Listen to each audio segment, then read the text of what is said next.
UFC Qatar is finally over and it lived up to the hype. The fans enjoyed the epic showdown between Arman Tsarukyan and Dan Hooker, and here is how the pros reacted to the fight.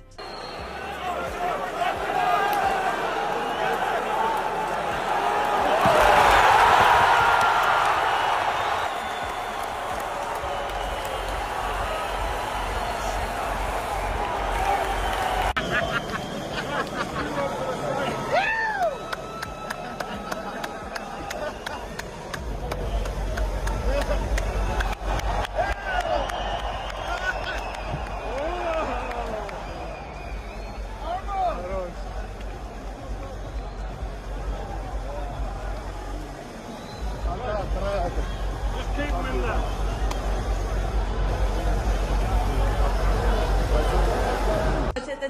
That's it. Wow. Oh, wow. Oh, my gosh. That was a great performance.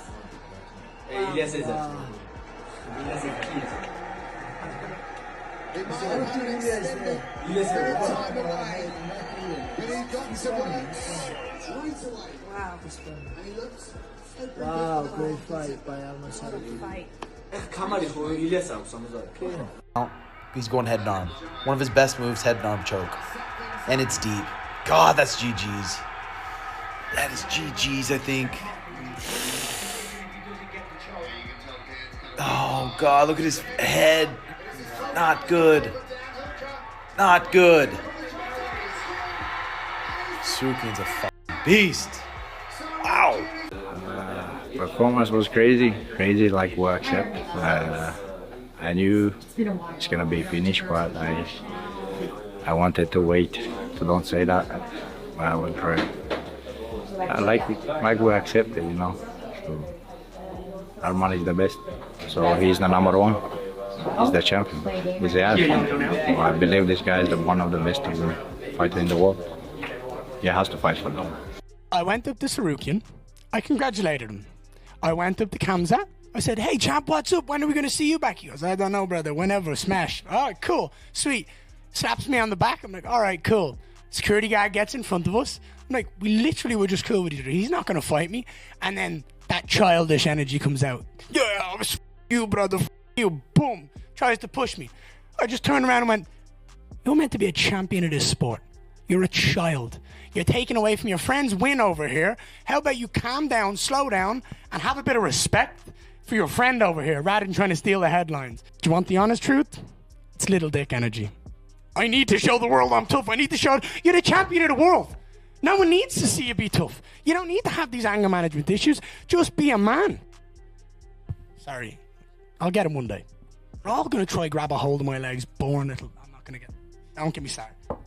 Okay, so here's the thing, guys. This is actually a gift from the gods for the UFC. Like, this has all worked out so perfectly for them because, look, Ilya hasn't fought since June. He should be ready to go. Paddy very clearly is ready to go. He hasn't fought since April, his win over Michael Chandler.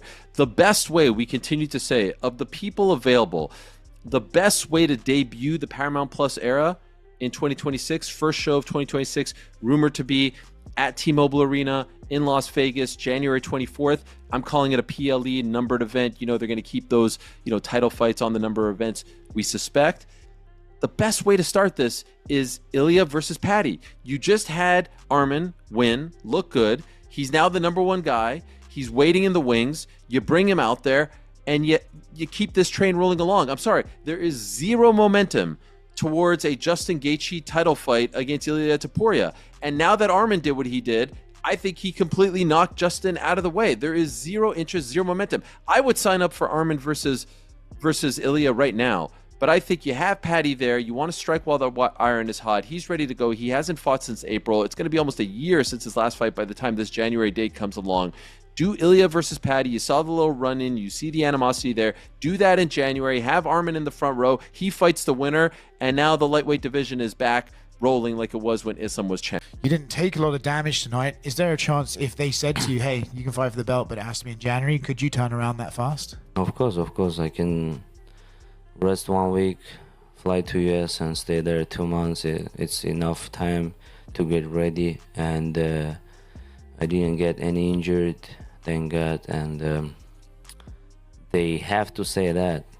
And hopefully on Tuesday they announce that fight, and me fighting main event with Topuria, when it's gonna be in Vegas or in Los Angeles. So I'm ready. I gotta take that chance, and I have pretty time to get ready.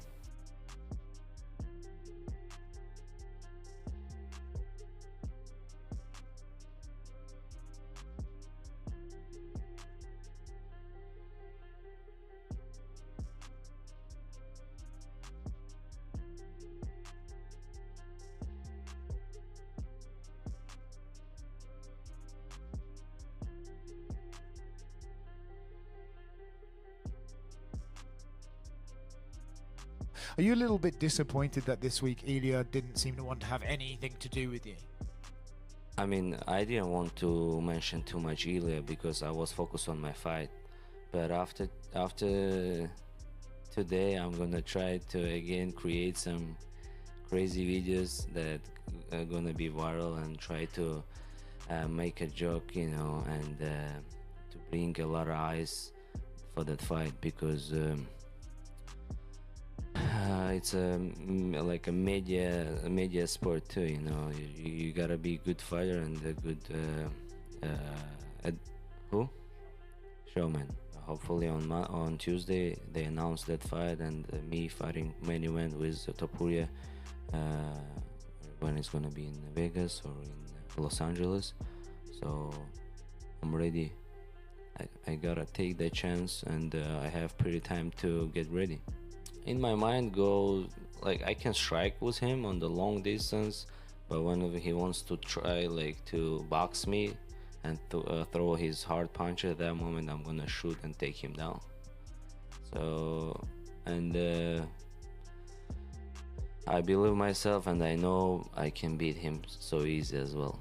Kamaru Usman commented on the Arman Tsarukyan versus Dan Hooker fight and its implications for Ilia Topuria. He said if Arman gets the win quickly and impressively, it strengthens Ilia's case. Usman noted that Arman had looked strong since his loss to Islam Makhachev and believed it's hard to imagine him not being able to get the job done, possibly within 2 rounds. If Arman Tsarukyan goes out there and gets it done relatively quickly in impressive fashion, it helps the case of Ilya, you need to stay down. Let's defend this belt now because you are the champion here. If he's able to rip the playbook off of what Islam was able to do, we'll say Arman Tsarukyan within 2 rounds submission. It's a tough one, but based on how Arman Tsarukyan has looked since the loss to Islam Makhachev, it's hard to believe that this man can't go out there and get the job done. Dan Hooker was also confident that he would move up the rankings and earn a fight with Ilia Topuria if he defeated Arman Tsarukyan at UFC Qatar. He noted that Topuria was the #1 contender in the division and explained that he wanted the matchup because other fighters were reluctant to face him. Hooker added that some avoided Topuria with excuses like injuries, but he believed a win over Arman would allow him to jump the queue from outside the top 5 to the top contender spot, presenting an exciting opportunity. It's the #1 contender that needs a win in the division, and that's why I chased this fight and I asked for this fight, and I nagged the UFC to give me this fight, is because I knew no one between myself and Arman Tsarukyan would want to fight Arman Tsarukyan, because they got a good excuse to avoid him. You know, he did pull out of that fight with the bad back, and so the champion and guys, the bigger name guys in the division like Agee, they have a good excuse to not fight him. I believe it's because he is the most skillful fighter in the division, but these other guys have a good reason to not fight him, and I knew that with a win over Arman Tsarukyan, I get to jump the queue. I get to jump from outside the top 5 to the #1 contender in the division. MMA Guru also shared his prediction for the Arman versus Dan Hooker fight and admits that Hooker is one of his favorite fighters, but he was still leaning toward Arman to win. He said that many people are overlooking Hooker and stresses that the Gamrot fight was razor close and easily could have gone the other way. He added that if Gamrot had a bigger name, the judges may have leaned more toward his control time. Still, he gave Hooker credit for improving his takedown defense and his ability to scramble back up, noting that he was much better in those situations than he used to be. Dan Hooker's one of my favorite fighters in the UFC. but I'm going to go with Arman Tsarukyan here over Dan Hooker. I do think Dan Hooker's being underrated here because even though people say, the Gamrot fight was a robbery, it was a close fight that could have gone either way, really. Do I think Gamrot could have won? And if Gamrot had Ov at the end of his name, he probably would have won based on the control time that he had. Let's just call it what it is. But Dan Hooker's really good at, like, stuffing he's a lot better at it than he was before when it comes to scrambling up from takedowns. But also with Gamrot, MMA Guru believed Arman was more effective once he gains control on the ground and actually makes it count. He noted that Hooker was coming in after serious arm problems, even though he still has size, reach, and the chance to change everything with one clean strike. In his view, Arman had enough striking to avoid danger, get the takedown, and take over from the top. He expected Arman to finish the fight in the second or third round through heavy ground offense. I think he's better at, like, implementing dominant positions on top, and Gamrot had them a lot on Dan Hooker in their fight, and Hooker just broke his arm again twice, right? 2 broken arms back to back. Coming back into this one, if he wins, you can think about a title shot maybe if he makes the right call out, and he's a big name, and he's big, and he's tall, and he's got reach, and maybe he sets up the knee on Arman, and Arman has had some stinkers. Arman had the Joaquim Silva performance where it wasn't the best. He got wobbled. But I think he's going to be able to take down Dan Hooker. And I don't think he's as lost on the feet as we suggest. And I think he's actually going to finish him in round 2 or 3 from the mount with ground and pound. That's where I think Arman's better than Gamrot at with the grappling, is taking a dominant position and actually doing something with it. And even on Oliveira. Meanwhile, Arman Tsarukyan already described the fight with Dan Hooker as risky, noting that he needed to protect his #1 contender spot while Hooker had nothing to lose. He added that a loss would set him back several steps, which made him even more determined to secure the victory. This is like a kind of risky fight for me because I have something to lose, but for Hooker, nothing to lose. If he loses to me, he said, yeah, okay, I'll lose to #1 contender.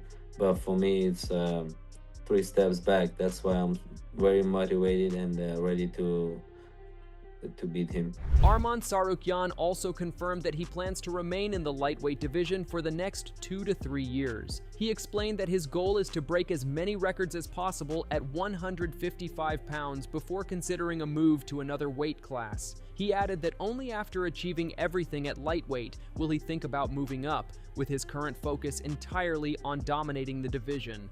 Yeah, Islam moved, but if I beat all records here in 155 to be a champion and defend as much as possible, and then yeah, probably I'm gonna think about the move division. But right now, 2-3 years, I wanna stay here and beat all records in 155. Dan Hooker expressed his strong dislike for Arman Tsarukyan ahead of UFC Qatar. He described Arman as a rich, spoiled kid and contrasted that with his own journey as a fighter representing the working man. Hooker emphasized that he built his career through hard work, perseverance, and fighting through adversity, while Arman had access to top coaches, training, and an easier path. For Hooker, the matchup felt like the working man going up against Richie Rich. Yeah, I feel like I'm a fighter for the working man, you know, and kind of represent just hard working and sticking at it and gutting things out and accomplishing what you want through that. And I feel like he's kind of just had everything handed to him and the best training and the best coaches and fly around here and just kind of had the easy road. So it's kind of just the working man versus Richie Rich. Dan Hooker further emphasized his feelings toward Arman Tsarukyan, calling him a mouthy little rich prick. He made it clear that he never backs down from that kind of attitude. Hooker added that if they face each other, he won't be pushed around or bullied and will stand his ground every single time. I don't think it's just talk. Like, I don't even like to say like, I'll in this situation, like, I'll do this. Like, we'll just, I feel like he is, he's just a mouthy little rich prick. You know what I mean? And I'm just not a person that backs down. That's just the situation that we're in. I feel like we'll just have to wait and see. We're just going to have to wait and see till we see each other. almost like a bully, right? Like a bully. Like he's just trying to bully you. Like he's got the upper hand and he's going to see if he can bully you like that. And I think that is a real attitude some guys carry. Yeah, I'm not a person that you can just push around and bully and expect to back down. I'm going to stand my ground 10 times out of 10. Former UFC champ Jamahal Hill predicted that Arman Tsarukyan would beat Dan Hooker. He said Arman didn't care about putting on an exciting fight and would just come out, grab his opponent, and grind until the final bell. Hill noted that Hooker loved exciting fights and wanted to please the fans, but Arman wasn't interested in any of that. He added that unless Hooker hurt Arman early and forced him to fight through adversity, the matchup was likely to be a boring fight. Yeah, Arman. Because you already know what he's gonna do. Because he don't give a shit about the fight Dan Hooker. Dan Hooker likes good fights. He likes exciting fights. Dan likes to please the fans. He likes to please you. Arman don't give a fuck about that, bro. He's gonna come out and grab you. He's gonna drive until the end of until the bell rings. Like, he don't care. He don't care about making it exciting. That fight, unless Dan hits him with something early and like hurts him and like can make him like kind of have to fight through some adversity, it's gonna be a boring. On the other hand, Beneil Dariush acknowledged how tough it was to back Dan Hooker against Arman Tsarukyan. He saw a few advantages for Hooker, except for his tenacity if the fight turned into a straight striking battle. Dariush added that while Hooker could excel in that scenario, he didn't expect Arman to let it unfold that way. In the end, he favored Arman to come out on top. I mean, it's tough to pick against Arman in this fight. Dan, I don't really see Dan having too many advantages in this fight. The only thing I can really think of as far as having an advantage in, I would say Dan has, he's got that dog in him. So if it turns into a punching match, man, Dan's going to be great there. But I just don't think Arman necessarily needs it to be a punching match. So, yeah, I would definitely got Arman on that one. Mateusz Gamrot gave his prediction for the Arman Tsarukyan versus Dan Hooker fight at UFC Qatar, favoring Arman. He believed Arman's well-rounded skill set, combining effective jiu-jitsu with precise striking, gave him the edge. Gamrot estimated the chances at roughly 60-40 in Arman's favor. He also mentioned that if he overcame Jalen Turner, he would be eager to face whoever came out on top between Arman and Hooker. I see Hooker has fight with Arman, and if I pass Charles, I can fight with the winner of Arman versus Hooker. Who do you think wins that fight? I think Arman has more chance to win this fight because he's more all-rounder fighter, Good wrestler, strong, good jiu-jitsu, good striking movement. So I think 60-40 for Arman, he can beat Hooker. Carlos Paredes gave his take on the Arman Tsarukyan versus Dan Hooker matchup, saying he respected both fighters but leaned toward Arman. He highlighted Arman's well-rounded skills, noting his striking and grappling abilities. Prates also mentioned that he preferred Arman's fighting style over Hooker's. Bro, I like both fighters. I think Tsarukyan gonna win because he's more complete. He's have a good striker, and he's a good striker. I have a good grappling also, but I like more than Hooker. His style. I like more. Anthony Hernandez's coach, Jim West, said he wanted Hooker to come out on top, but acknowledged that the matchup was clear-cut. West pointed out that Arman's grappling and stamina were exceptional, and the real challenge was whether Hooker could keep up with that intensity throughout the fight. While he admitted he couldn't choose with his heart, he ultimately expected Arman to win, despite rooting for Hooker. Well, I want to see Dan Hooker win, but again, I think it's very similar, right? Like Arman can grapple his ass off, and he's got great conditioning. It's whether or not Dan's going to be able to withstand that for the duration, right? So I want Dan to win, but I can't bet with my heart. so I have to say Arman will win, but I want Dan Hooker to win. Walter Walker also weighed in on the Arman Tsarukyan versus Dan Hooker fight and sided with Arman. He explained that Arman has a more well-rounded skill set, combining wrestling, jiu-jitsu, and striking effectively. Walker also highlighted Arman's hunger, pointing out that the long layoff after pulling out of a title shot only added to his motivation heading into the fight. Yeah, I'm with Arman Tsarukyan. I think he's gonna win that fight. I think he has more how I can say complete game. He can wrestling, he can jiu-jitsu, he can striking. I think he like fighter, he like more better. And I think he more hungry, he long time don't fight. Here is on the title shot, and he pull out.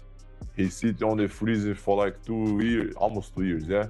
And now he coming back. I think this guy hungry. That's all we have from today's video, and we hope you enjoyed it. Share your thoughts in the comments section, and don't forget to like and subscribe to our channel for more amazing MMA videos.